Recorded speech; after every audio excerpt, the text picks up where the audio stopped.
Hi guys, it's Kathy. I hope you're doing well. I hope you're having a good Sunday. I didn't get any snow, none. We were supposed to get snow. We were supposed to get 4 inches, and then we were supposed to get another 4 inches, and then in between that, we were supposed to get a whole big ice storm. So it would have been snow, a layer of ice, snow. Our roads are clear, and our grocery stores are empty. Like, it's impossible to get groceries right now. I just want groceries and snow. But no, I get the opposite. Alright, let's just go through a quickie on a Sunday. An hour long. We'll just do a quick pro se with big words. This does not have a verdict yet. A verdict is another 40 days out.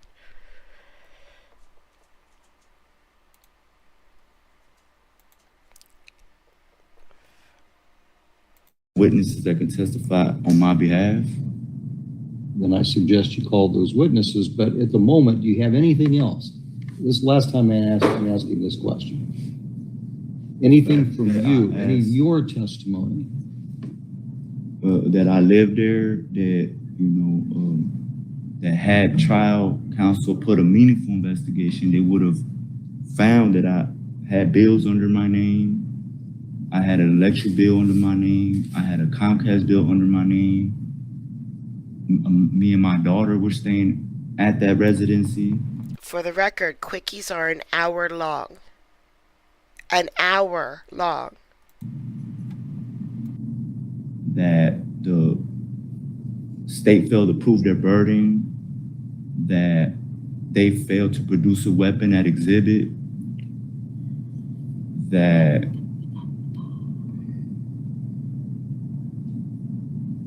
I lived there. I dwelled there. I'm saying that was my dwelling, that was my structure. I never broke into the dwelling and structure of another person.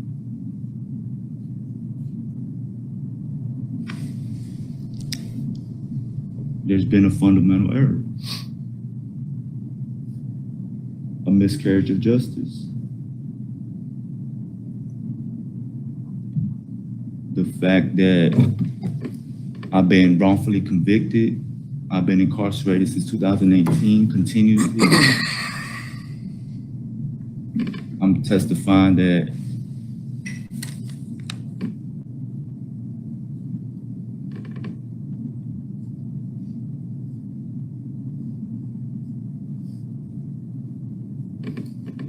my 14th Amendment, my 5th and 6th Amendment of the United States Constitution was violated. And I would like to call a witness. All right, at this point, I've heard enough from you, Mr. Maldonado. Do you have cross-examination, Mr. Shoemake? Your Honor, I'll be brief. Mr. Maldonado, it's your testimony that you were living at that apartment, is that correct? That is correct. Okay. Isn't it true that you were actually incarcerated at the Department of Correction from 2016 to 2018? From October 16 to February of 18. So the answer to my question is yes. Is that correct? Jen. To be specific, from October 2016 to February 2018. Okay. So from October of 2016 to February of 2018, you were incarcerated Hey, in the Wendy. Department of Correction. Hello. Yes, sir. And the incident offense occurred June 20th, 2018, correct? June 20, 2018. What was that date again? 2018, June 20th, 2018. June 20. No further questions. All right. Mr. Maldonado, if you were represented by counsel, this would be counsel's opportunity for redirect examination, addressing just the issues raised by the cross-examination. Because you're representing yourself, I'll give you a brief opportunity to respond, but your response must be directed to the questions that you were asked here a moment ago by Mr. Shoemake, not beyond the scope of the cross-examination. It's right. What you asked was right.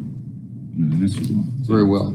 To the best of my ability. At this point, Mr. Maldonado, do you have any other witnesses you wish to call? I do. Are those witnesses here in the courtroom? They are. Who do you want to call first? I would like to call Diana B. Maldonado.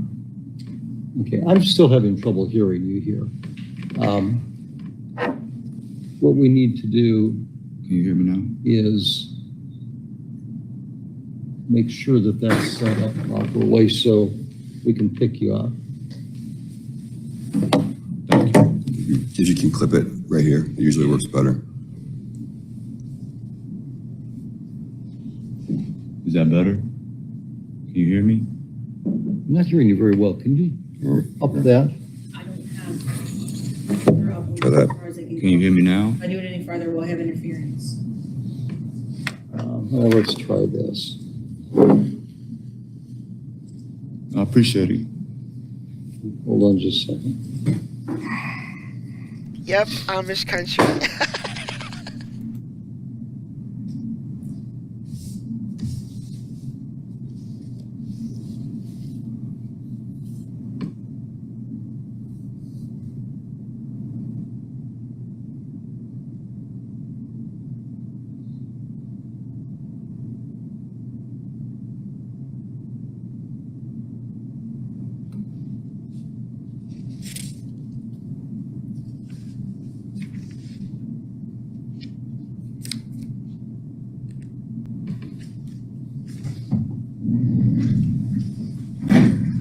Putting that on the front edge of the table. Any certain direction, Judge? Nope, just anywhere on the front edge of the council table. Is that where you would like it? That'll be fine. Speak again, Mr. Maldonado. Can you hear me now? Yes, I've got you loud and clear now. Okay. Thank you. So who's your first witness? My first witness will be Diana B. Maldonado. Okay. Would that person please come forward to be sworn? She is so cute.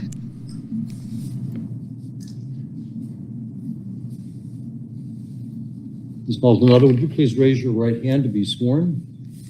Do you solemnly swear or affirm under the penalties for perjury that the testimony you give in this case will be nothing but the truth? You need to answer out loud for me. Thank you. Go ahead and have a seat at the witness stand right up here. She's nervous. Now, Ms. Maldonado, you're very soft-spoken, but the court reporter needs to take down everything that's said here. And that means you're going to need to speak up. Try to speak towards that microphone. It's a directional microphone. So if you're speaking to the side of it or away from it, it won't pick you up. And let's begin by having you state your full name for the record. Can I drink that? Sure.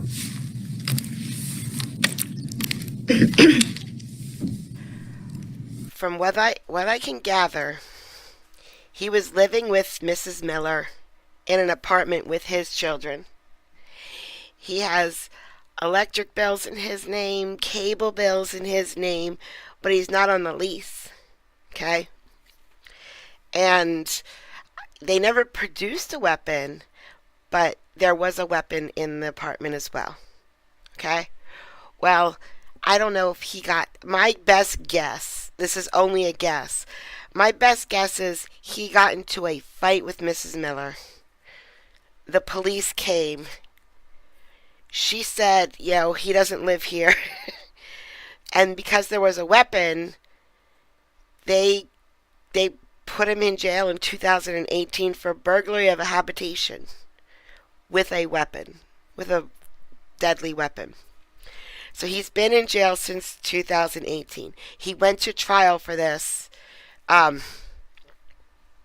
lost. I'm trying to remember his lawyer's name because we know her. She's in front of Judge Cristofino a lot.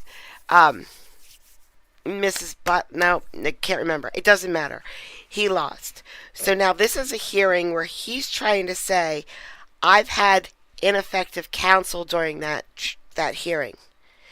They didn't, interview any of my friends and family. They didn't take these records where I have the electric bill in my name and the cable bill or whatever in my name. He's saying his counsel was ineffective, so that trial, it should be, thrown out. That's where we're at right now. My name is Diana Baby Maldonado. I could not hear that. You Is it need to on? speak up. You shouldn't have to touch any of the buttons. That should be fine. He was out on My name probation. is Diana Baby Maldonado. Can you spell your name for me, please? Dayana. DayanaH.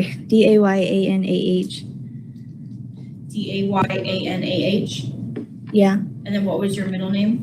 Baby. Can you spell that for me, please? Baby. And your last name is Maldonado? Yeah. Okay, thank you so much. Now, you may proceed to ask questions of your witness. All right. Just for the record, how do you know me? You're my father. And for the record, physically, when was the last time that you physically saw me? Now. More than 4.5, 5 years ago. Right. And for the record, how old were you the last time you saw me? 12 or 13. Do you remember the year that this was? Like 2018. 2018. Do you, for the record, who were you staying with in 2018? I was with my mom until I moved in with you for a couple months of 2018. And for the record, when you moved in with me in 2018, do you know where we were residing at? Yes. Can you say that where? We were living at the North Lake Circle Apartments. North Lake Apartments. And for the record, do you No, I'm scared. remember the address at all? Or would you be able to describe the apartments? Yeah. And for the record, if an investigator or some type of foundation was to be laid and they asked you to point out where we resided, would you be able to do that? Yes. And you are coherent Yes. and you are of sound mind. Yes. And for the record, when you stayed with me in 2018, were there any other people staying with us? Yes. Could you identify those people? We were staying with Margarita and the other children, my siblings. Your siblings? What were they? Why would you consider them your siblings? We share the same father. Share the same father. So they would be your relatives. Your Yes. blood. Would you be able to specifically say what type of relatives were they to you? Family. He's not a soft set. No. You said what? I'm sorry. Family, like brothers, sister. Okay. And for the record, do you know specifically around what months was this? I believe more of the beginning, like end beginning of 2018. I was staying for maybe 3.5, maybe 4 months. Miguel, Appreciate I agree. Your time and space. No further questions, man. Cross-examination, Mr. Schuman? Is it right if I call you Miss Maldonado? Is that a yes? Yeah, sorry. Okay. So you are currently 17, 18? Yeah, 19. 19, okay. And the defendant is your father? Is that a yes? Yes. I'm sorry. This and like this don't Sorry. transcribe very well for the court reporter, okay? So you need to answer out loud, okay? So you just testified that sometime in 2018 you were living with the defendant, correct? Yes. Okay. And you said it was a few months? Yeah. Okay. And you were living with Miss Miller Yes. and her children Yes. in an apartment? Yes. Okay. Remember what months it was? I want to say since the beginning, maybe January, like cold months, December, January, February, March Okay. 2018. So December of 2017 and March of 2018 is what we're talking about? Yeah. Okay. The cold months, you said. Kind of, yeah. Okay. So you weren't living there with your father in June of 2018. Is that fair to say? Yeah, I returned back with my mom maybe a couple weeks before. It's hard to say. It's been a long time. It's been a long time. I understand. So you weren't living there in June? No. You didn't witness any of this? No. You were living with your mother somewhere else? Yes. Is it fair to say you love your father? Yes. And obviously you want to see him out, correct? Well, yes. I'm sorry? Yes. Okay. Now, you said the last time you saw him was 4 or 5 years ago. Oh, actually today and then 4 or 5 years ago. When was the last time you spoke to him? Over the phone,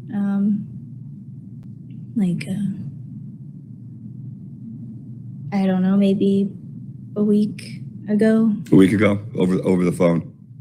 Yeah. Or like a video visit? Oh, yeah. Okay. You guys talk about this case? No, I just knew it was today. I'm sorry? I'm sorry. No, I just knew that it was today. Okay. But he tell you about what he was going to do, what you were going to say, that sort of thing? No. No? Okay. I have no further questions. Do you have any redirect examination, Mr. Maldonado? Yeah, I would like to redirect. I feel like, at the time Diana was 12 years old, had she been subpoenaed at the time. I'm going to object. This isn't a question. Mr. Maldonado, cross-examination is just your opportunity to ask questions. Redirect examination is the same. It's just asking further questions of this witness about the things that were raised on the cross-examination. Okay, on cross-examination, the state was lightly coercing you into wanting to say that you were there between December and March, pretty much saying that you wasn't there in June to witness any of this, but couldn't, in your factual, observation, when you moved with your mother, were you still having some type of contact with me? Yes. And where was that contact being held in the months of, because you said December to March, so it would be April, May, and June. Good question. Where would that contact be with me? Like over the phone, like phone calls. Phone calls. What about, did I ever, or were you ever spend the night with me or the weekends, or were we ever, spending, parental time together? Yes. Where would that be at exactly as far as residence-wise? The apartment. Could you identify those apartments? Yeah, the apartment that we lived with Margarita and the other children. So when you moved back with your mother, where was I residing at? At that apartment. Which is which? The apartment shared with Margarita and her children. And you stated that we spoke over the phone, a visit over a week He's ago. doing correct? great. Yes. Before that, when was the last time we spoke? I'm not sure. Could you maybe take, an educational, factual statement of maybe around how long was it before that week that you stated we spoke? Before that, how long it was? What? I'm sorry, can you repeat the question? You stated that we spoke about a week ago over a video visit. Before that, would you be able to estimate a time of how long it was before we spoke?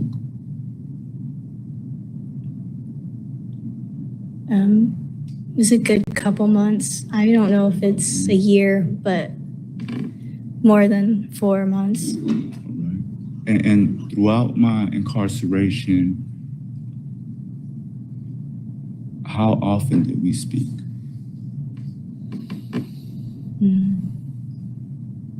Occasionally. Occasionally. Just occasionally, not much.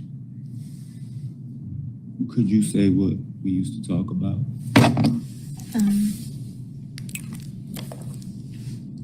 What we would talk about?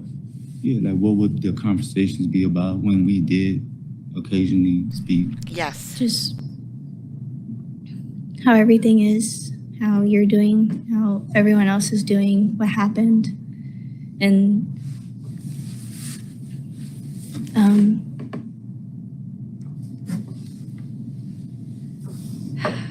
just a lot of different things. Just how everything is, how it is now.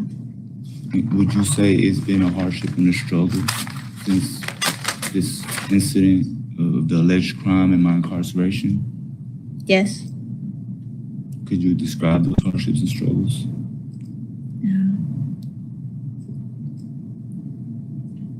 Emotionally and mentally speaking, it's exhausting.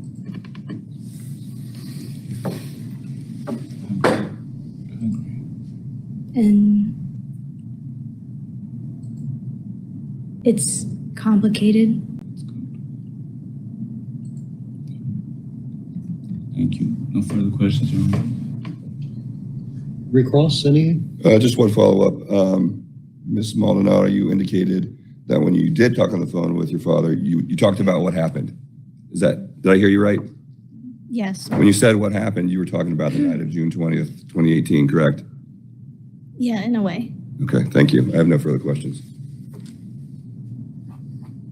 Any further questions of your daughter? Could you be specific as far as like what we talked about on 2018? You said 2018? That's what the state said.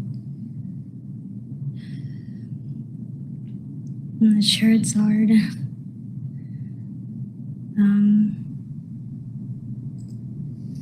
Just, I don't know, like informing me what's happening, what's going on. I didn't find out or know anything until getting a phone call. Are you speaking on the June 20th, 2018 incident? Yeah.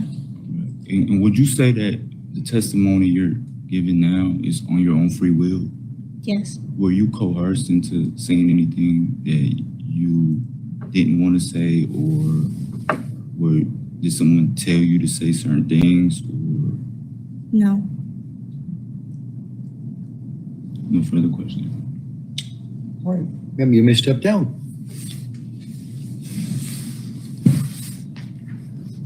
Thank you. Beautiful. Do you have another witness present in the courtroom ready to testify? I do. I would like to call for Amanda Santizo. Santiza? Ms. Santiza? And for the record, I'm able to translate, but if you want to get a translator, we might need a translator. Well, you can't translate for your witness. That would be a conflict. We might need a translator. So we're going to have to, we weren't made aware that there was going to be a need for a translator. Also, I would note that there was never a witness and exhibit list filed, so the court wouldn't even be aware that a translator was necessary. I would like to ask the witness if she feels that she would be able to understand the questions correctly and answer them correctly. Well, let me swear her in, and then we'll determine if she has sufficient ability in English, then we don't need a translator. So, ma'am, would you please raise your right hand to be sworn? Raise your right hand. Do you solemnly swear or affirm under the penalties for perjury that the testimony you give in this case will be nothing but the truth? Yes. So what did I just ask you to do? In English, tell me, what did I just ask you to do? Good. You look like you're really confused about what you just did. Go ahead and have a seat at the witness stand, please. No, up. Ma'am, how much English do you speak? How much English? Okay. Do you feel comfortable testifying in English? Not really? At this point, I think we would need a translator. So I'm not going to allow your I testimony hope it right works, now. Salty. And additionally, Mr. Maldonado, I'm going to sustain the objection to the testimony from this witness because you didn't file a witness and exhibit list, and that was very clearly something that needed to be done here. I didn't have the resources. You may step down. Well, Mr. Maldonado, if you didn't have the resources to do that, you had months to advise the court of that, and you didn't do so. I don't have access. So I'm sustaining the objection at this point. Because there's no way that we could properly prepare for this witness without knowing that she needed an interpreter. Thank you, We're happy to Salty. provide an interpreter when we know that we need one. But you kind of compounded the problem of not filing a witness and exhibit list. You didn't file a list. You didn't alert us to the fact that we might need to have an interpreter. And now, in order for us to do anything further in this case, we would have to continue the hearing, and I'm not going to do that. That's why we had that hearing back on July 29th, so we didn't run into these problems. I understand. I would just move to the next witness. All right, who's your next witness? Hi, Nancy. Cesar Ramirez. Cesar Ramirez. Mr. Ramirez, are you here in the courtroom? So come forward. Okay, this is great. You guys are going to love this. Raise your right hand to be sworn.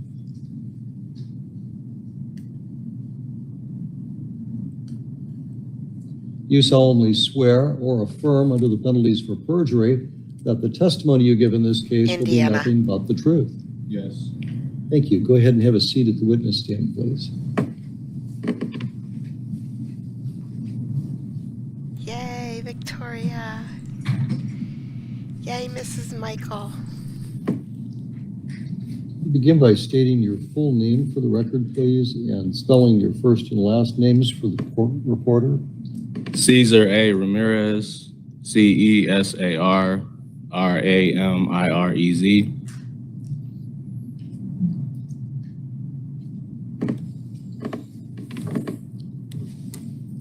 Mr. Cesar Ramirez, for the record, how do you know me?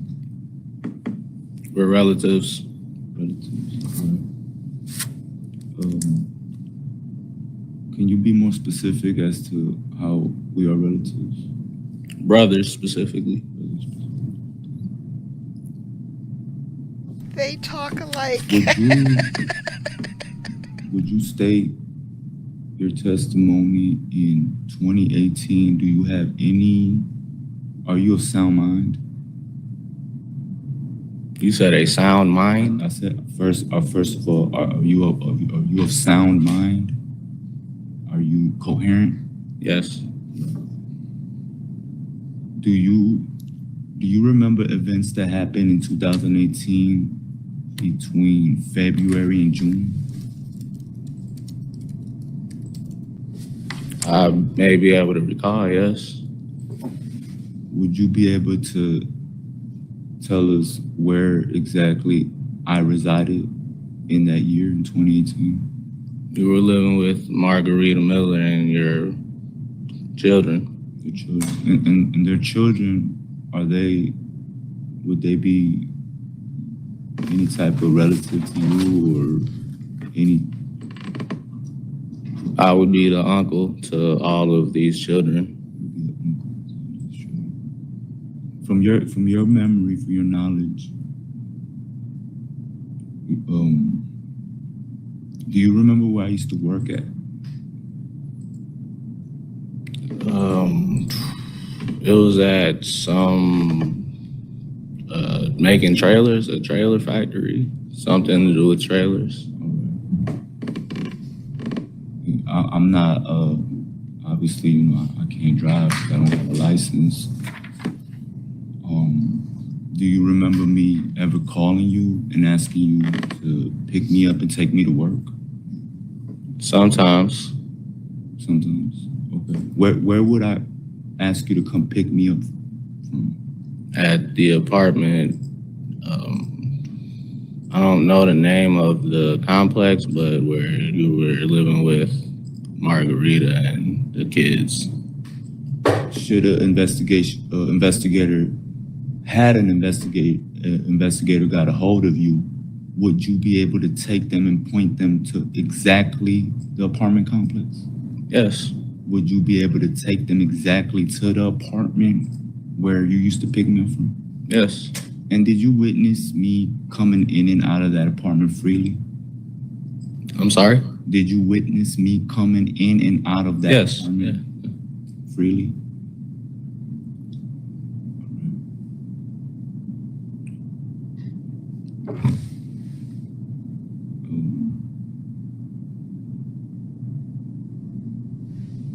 Where would you say that I resided during the months of May and June of 2018? At the apartment with the kids. And should an investigator Did that on purpose. got a hold of you,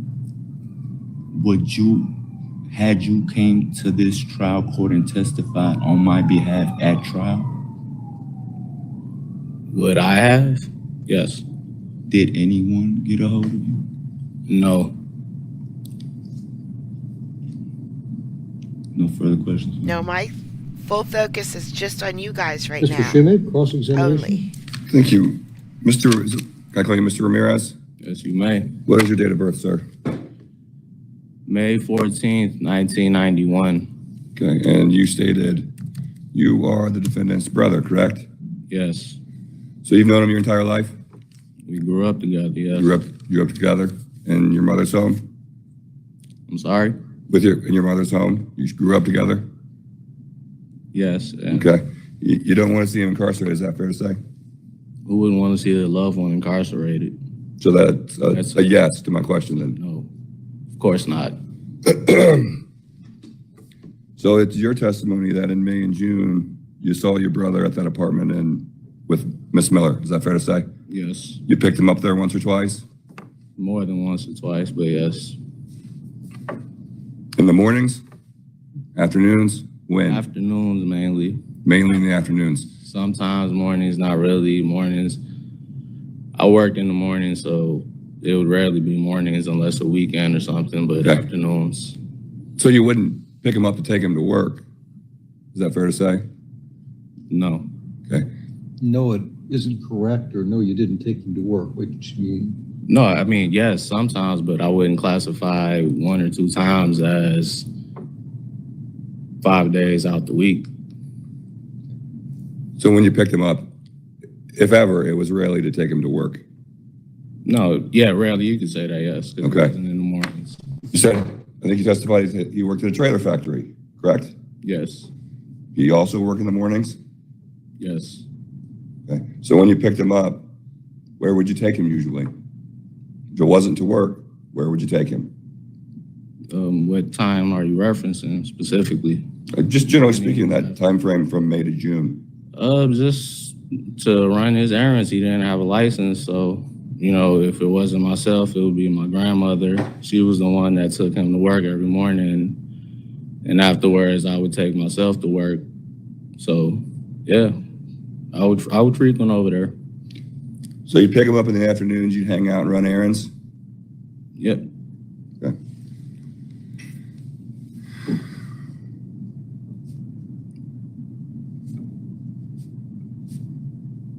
I have no further questions. Pass the witness. Do you have any redirect examination of this witness? Okay, you stated that you would pick me up in the afternoon. Yes, mainly. You also stated that it was mainly our grandmother who took me to work in the morning and you would go to work. Correct. So when you picked me up at that residence, have you ever picked me up from work? No. Okay. And you picked me up from the residency that you saw me with Margarita Miller? Yes. Right. So the trailer factories, you work in the morning, you worked in the morning. Correct. So were there ever times that you did take me to work or maybe you weren't working? I would have a day off. So it's fair to say that, you know, you wasn't the one that was mainly taking me to work, but you sometimes did. Rarely. A handful of times, if. And the principle of this is that the residency where you either picked me up from or dropped me off was with Margarita Miller. Is that fair to say? Correct. No further questions? Anything further, Mr. Schumake? No, Your Honor, no redirect. I bet those two are a hoot around the dinner table. Or recross, I'm sorry. Sir, you may step down. Thank you.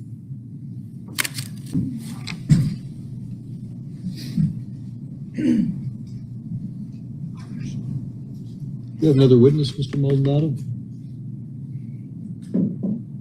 At the moment, I do not. Right. Are you resting your case at this point? I'd like to. I wanted to bring Christofino and Bridget Green and Elizabeth Bellenforth, but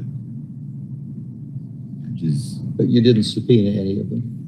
I don't have the resources. So Well, due to the fact that I would have loved to subpoena them and they needed to be present for this ineffective assistance of counsel, I want on record that I wanted them here, though I did not have the resources to subpoena. I am incarcerated. I've been continuously incarcerated since 2018, and I just don't have the resources to hire a private attorney, which is why I went pro se. The support that I do get is just enough to buy the hygiene that I need for my basic human needs and the little food that I am able to order. That is what I am able to get with the little support. I don't have the means. I don't own anything. I don't have any money. I don't have any property. I don't have anything. Due to this incarceration, I don't have anything to be able to hire a private attorney, which is why I am here pro se. all right. Set the attorney issue aside for a moment. Understand, it doesn't cost you anything to subpoena someone for this action. Yes, Your Honor. And you had access to the mail. Is that correct? It's limited. And you also were able to have occasional telephone contact with family members. Is that also correct? Only when the funds were available. And did you ever have visits with family members? Only when the funds were available. And did any of those visits occur between July 29, 2024 and the end of 2024? Yes.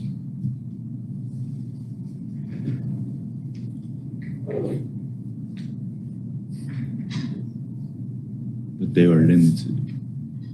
And, you know, prison is a harsh environment, you know. Hi, Kelly. It's just, I just don't have the resources weren't there. You know, it's overpopulated. It's just not, if someone's never been incarcerated, they couldn't completely, you know, emphasize or even sympathize. But it's just limited. It's a true hardship and struggle. And I pray that the Almighty God delivers me and this court does the right thing in the name of justice and into taking everything in account to do the right thing. And I seek relief in this matter. And that's all that I'm able to offer at the moment. All right. Thank you, Mr. Maldonado. Yes, sir. Mr. Shumate? So just to be clear, Mr. Maldonado rested, Yes. and now the state is resting.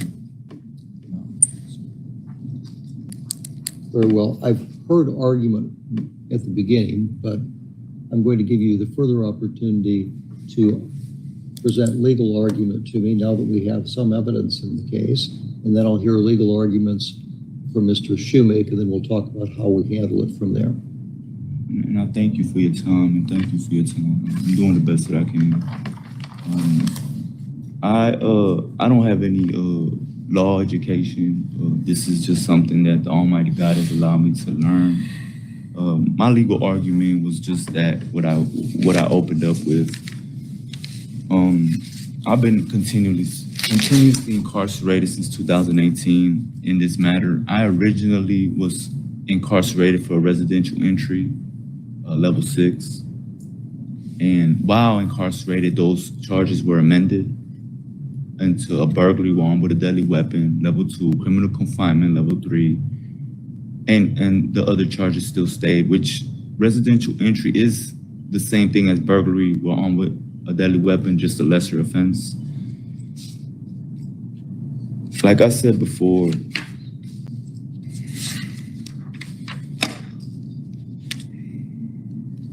my name is Marvin J. Maldonado, Marvin Jose Maldonado. I am over the age of 18. I am of sound mind. I am competent to testify as to all facts on this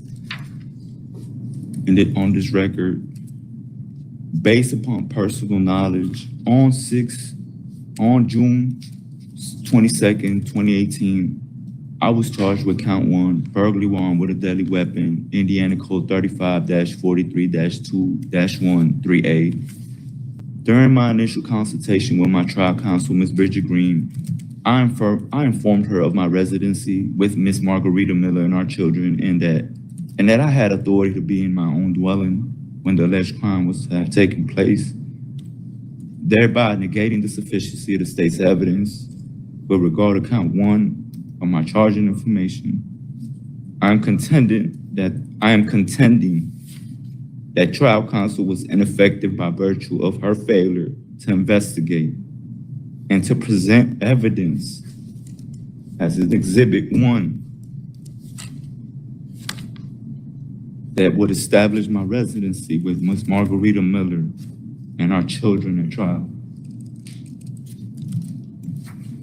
As such, I am contending that the issues of my residency with Ms. Margarita Miller and our children remains unresolved, and there is evidence that has been previously presented and heard by trier of fact. On June 1st, 2020, a letter and request was sent to appellate counsel Ms. Elizabeth A. Bellin asking her to suspend appellate directs appeal pursuant to a motion for stay. Indiana Rule of Appeal Procedure, Rule 39D 123. This request is being ignored. It was ignored, though the Court of Appeals labeled it moot. I am contending that there's been a fundamental error and a miscarriage of justice. I am contending that I was denied due course, due process, and the opportunity to receive a fair trial as guaranteed by the Article 1, Section 13 of the Indiana Constitution and the 5th, 6th, and 14th Amendment of the United States Constitution. Ms. Bridget Green, trial counsel, and John Cristofino rendered their assistance to me ineffective by failing to conduct at least a preliminary inquiry into each of the limited number of potential defenses available in this case, specifically a defense that would have established my residency with Ms. Margarita Miller when the alleged crime of burglary while armed with a deadly weapon was to have occurred. Indiana Code 35-43-2-138. Thereby negating the sufficiency of the state's evidence with regard to count 1 of my charging information. There also exists evidence of material facts not previously presented.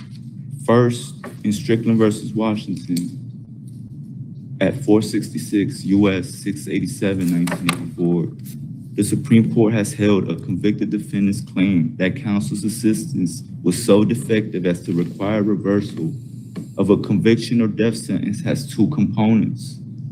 First, the defendant must show that the performance of counsel was deficient. This requires showing that the counsel made errors so serious that counsel was not functioning as counsel guaranteed by the 6th Amendment and 14th Amendment of the United States Constitution.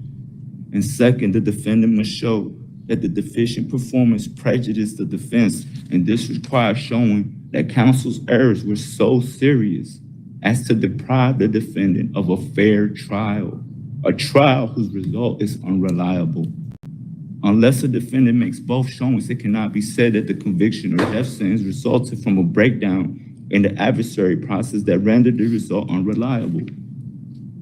On June 20th, 2018, I was charged with burglary while armed with a deadly weapon, Indiana Code 35-43-2-138. However, during my initial consultation with Mrs. Bridget Green, I informed her that I was living with Miss Margarita Miller when the above said crime was to have been committed, and that since I had the authority to be in the said dwelling at the time of the alleged crime, the state of Indiana was without sufficient evidence to establish count 1 of my charging information. I then informed trial counsel that although my name was not on the lease of the apartment, I was nonetheless dwelling with Miss Margarita Miller and our children, and that witness testimony and documentation was available to establish this fact. However, trial counsel failed to subpoena any witnesses or conduct any type of meaningful investigation that would have established my residency with Miss Margarita Miller and our children. In Strickland versus Washington at 466 U.S. 680, the Supreme Court has held if there's only one plausible line of defense, the court concluded counsel must conduct a reasonable, substantial investigation into that line of defense, since there can be no strategic choice that renders such an investigation unnecessary. In the case at bar, my only defense to count 1 of my charging information to establish my residency with Ms. Margarita Miller and our children. Therefore, trial counsel cannot make strategic choice that will render such an investigation unnecessary. Citing Strickland versus Washington at 466 U.S. 690-91, 1984, the Supreme Court has held ineffectiveness is generally clear in the context of complete failure to investigate, because counsel cannot hardly be said to have made a strategic choice against pursuing a certain line of defense when she or he has not yet obtained the facts on which such a decision could be made. See Wiggins. You can also see Wiggins versus Smith, 539 U.S. 510, 525, 2003. A lawyer who fails adequately to investigate and introduce evidence that demonstrates his client's factual innocence or that raises sufficient doubts as to that question to undermine confidence in the verdict renders deficiency performance. Prejudice. Due to trial counsel's ineffective assistance, a fundamental error has occurred, and the outcome of my trial cannot be relied upon as having produced a just result. I'm contending that due to trial counsel's ineffectiveness, by virtue of her failure to present a defense that would have established my residency with Miss Margarita Miller and our children, the issue of my residency remains unresolved, and that I receive prejudice. Therefore, there is a reasonable probability, but for counsel's errors, the outcome of my trial could have been different. Since there is no record of ineffective assistance upon the trial court record, and the fact that trial counsel was not going to file a motion to correct her own record, I approve these components, and I plead the court to consider the exhibits, the testimony, in seeking justice and relief. And I hope that I did the best that I can. And I'm sorry if I'm not doing it the way it's supposed to be done, but I'm doing the best that I can. All right. Thank you, Mr. Maldonado. Mr. Shoemake? Thank you, Your Honor.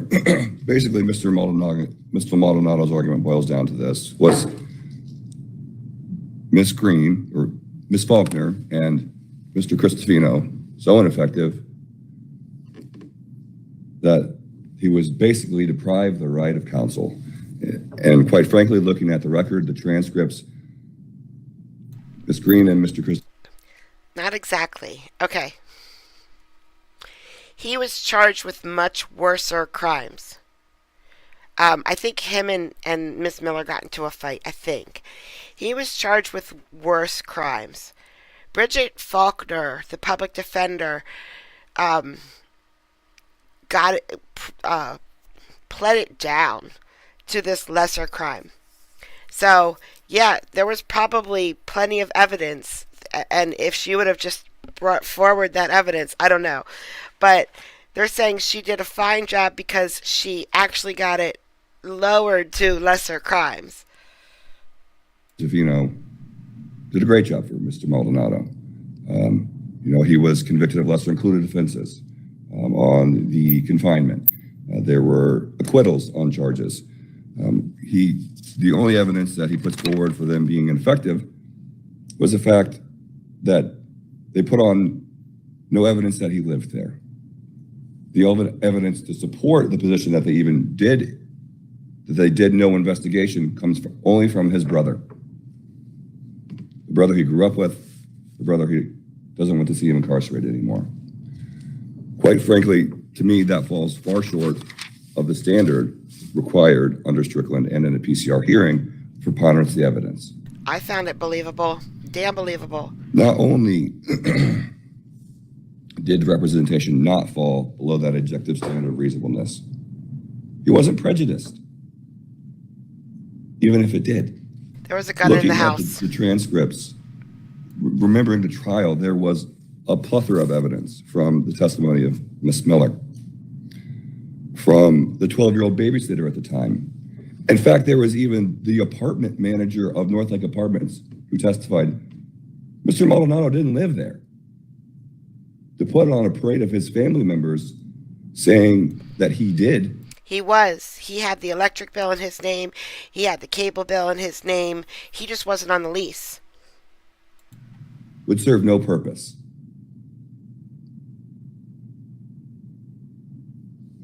Ultimately, it is Mr. Maldonado's burden. And he's failed to meet that burden. So we're asking that you deny And he wasn't on a lease because he was incarcerated when she got that apartment. He was in jail. His post-conviction relief petition.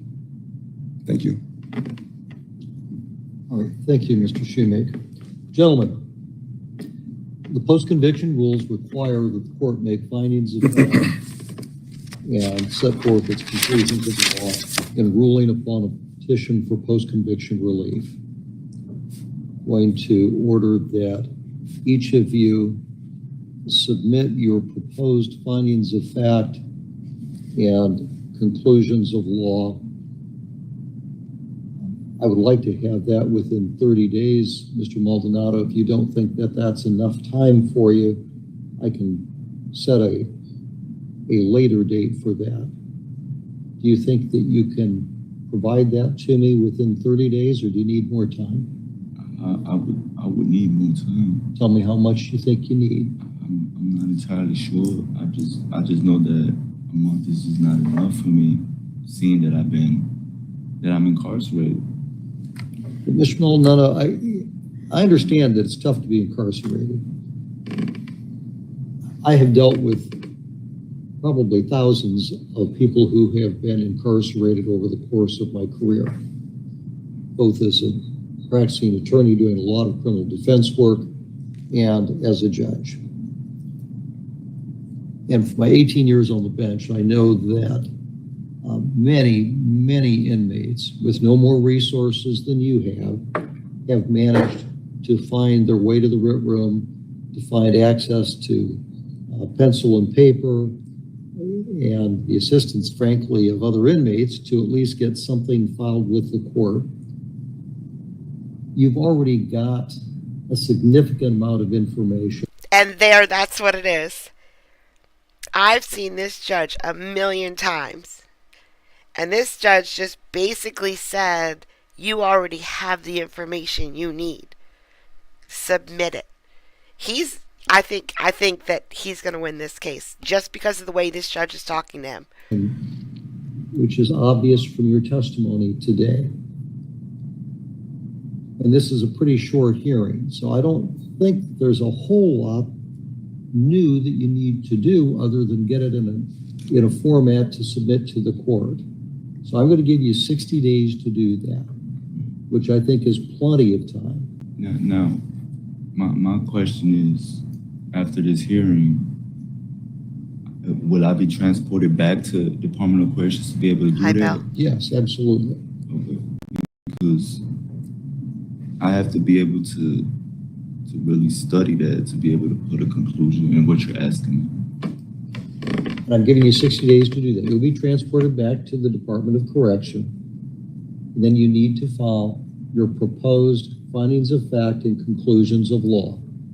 Much of what I'm asking you to do, I believe you already have prepared based on what you've said today. And the exhibits, a couple of the exhibits that were submitted, Phone bill, electric even though they bill, weren't admitted, cable I bill, know that you electric have bill. this basic information. Once you file and the state files the proposed findings of fact and conclusions of law, that I'm asking the two of you to agree that I'll have at least 45 days following that time in which to render my decision in this case. Is that agreeable to you? Is it agreeable to the state? Yes, Your Honor. Now, I want to go back for just a second here, although I don't really need to for the purposes of this hearing, talk about the fact that you're not represented by counsel. When you filed your original petition for post-conviction relief, you had the option of having the state public defender represent you in this case. And you did not elect to do that. Your Honor, I believe he did, but they withdrew. Or they withdrew. Sorry. So once they withdraw, essentially they withdraw because they make a determination that they don't feel that there's a sufficient basis for going forward. But it's not like you've never had the opportunity to have appellate counsel or never had the opportunity to have You lie like a rug. post-conviction Look. relief counsel here. They just didn't do anything. Everything that I got here Normally it shows how many people are watching this courtroom, and it's always one. And that one person is me. So it's not here this time. That's how I know you lie like a rug. Respect to what you said, getting to a pen, getting to some. This is everything that I've done on my own. And Well, with Mr. respect to Maldonado, what the state said, you know, Bridget Green and Christopher do a great job. well, that's the issue I've got to decide here. And Mr. Maldonado, your recitation of the law with respect to what is set forth in the cases that you cited was well done. Those are the general principles. The questions here are narrower than that, but there's no question that you've done a good job of presenting the basic rules to the court, and I'm very familiar with those rules. But that has to be in the context of the facts in this particular case, and I've got to make those specific findings. So you need to file that as part of your proposed findings of fact, which I assume that Mr. Shoemake knows as well. All right, gentlemen, that will conclude our hearing. And just for the record, Your Honor, I counted out 60 days to be March 31st, which is a Monday. So, Okay.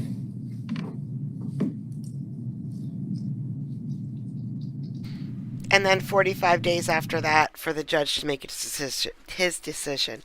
But I think we got what we needed. I was just so happy at the end. I thought he did such a great job being pro se that I had to show you guys right away. I just had so much enjoyment watching this and listening.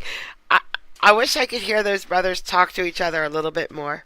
And his daughter was so sweet. I loved his daughter. Her middle name is Baby. Oh. So, he's been in jail for 4 years. I don't know how long his sentence is, but hopefully not much longer. I hope he gets out.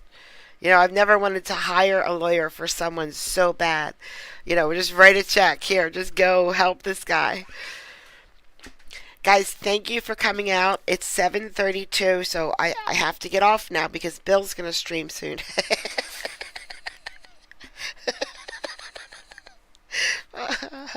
Bill, did you hear that, Bill? Because Bill's going to stream soon. I know.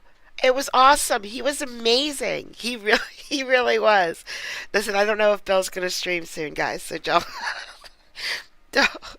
hold your breath, guys. Thank you so much for joining me during the big game. I appreciate it. I will see you all next time. Yes, Mama. Bye, guys.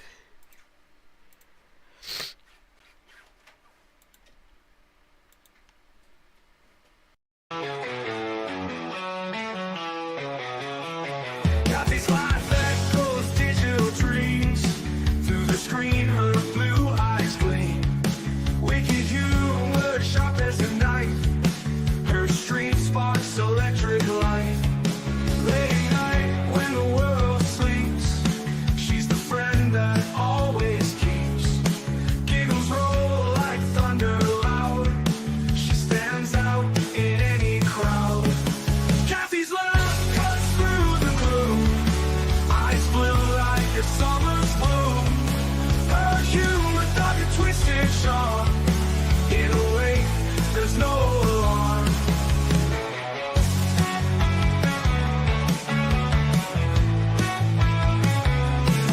Freedom tales late into the night. Her laughter feels just right. Even when my world turns gray, with a giggle, she lights the way. Her eyes near a sky so blue. In her jokes, there's a truth so true. With each stream, she brings the light. Turns dark days into bright. Kathy's laugh cuts through the gloom. Eyes blue like a summer's bloom. Her humor dark and twisted